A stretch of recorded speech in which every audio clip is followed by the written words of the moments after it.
Yeah. Yep, they're gonna spend all that time drawing circles and then sit there. Or they might just like flip it, so if they have 31 balls, they'll think that you want them to take away, but they don't know what negatives are, so they will just be like, there's not possible, or something like They'll that. draw the 31, try to take away 55. Anything else? Something we've consistently heard from you all, and I think back to even like some conversations Rouse and I had last year, really about like just not being able to get started. Yeah. Just like, I don't even know what to do first. And so I think we see some, some of our students that may not know that first step to even get going. And that leads us actually right into what we're going to talk about. So now that we've kind of predicted, what are we going to see? Can we start to predict of how to help that student or stop it before they draw, 80 plus circles?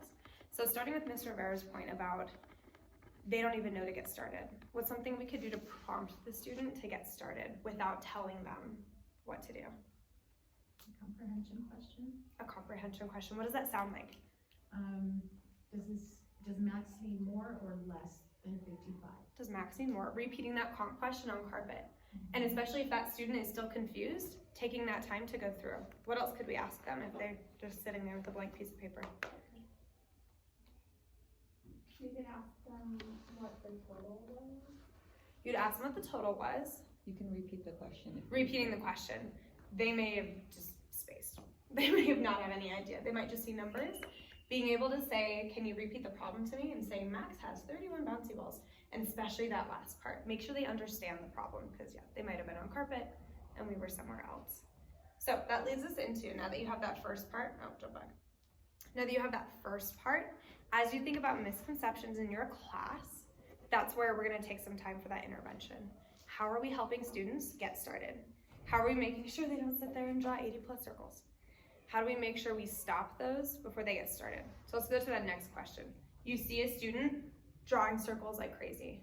What can we do to kind of do that pause? How can we do this more efficient? How could you do it more efficiently? Faster? How could we do this faster? But I think with that, it's also like letting them know that they're on the right track still, but there is a faster way. Like not so that there's a faster way you're wrong. You have the right idea, but there's a faster way to do it. Yeah, a positive narration. In kinder, that is a huge topic of you are drawing 30 plus circles and it's taking you. How can we do this faster? That's a great way to turn your idea of a misconception into an intervention activity. This could be a great intervention activity. How could we do this faster? And brainstorming it as a group, coming up with those 10 sticks, coming up with a new symbol for them to do.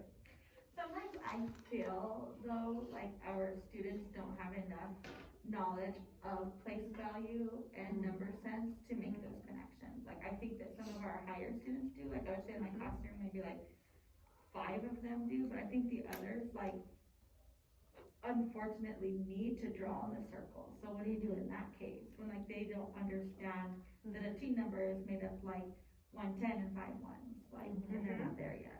And good push. Does anyone know what you would do? So you have a student that needs that one-to-one. I have a lot of those. I think place value was like during Penny or something, and so they do that a lot. And so I just sort of tell them what you do to one side, you have to do to the other. So if they have to draw them, I say if you cross out one on this side, you cross out one on the other. You cross out one on this, you cross out one on the other, and then you just tell me whatever's not crossed out.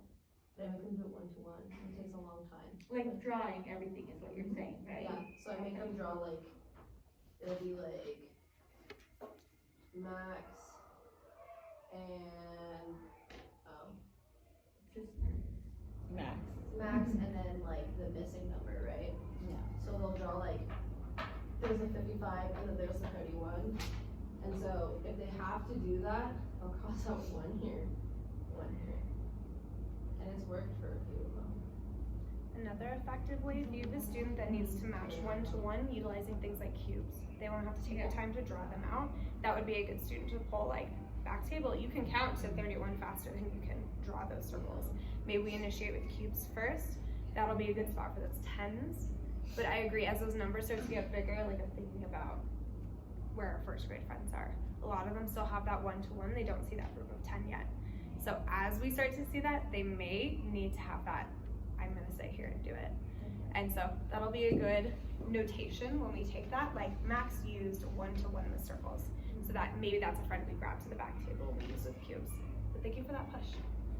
Okay, so now that we've kind of gone through like what a bottom line is and gone through that, this sheet is gonna help you determine that per question.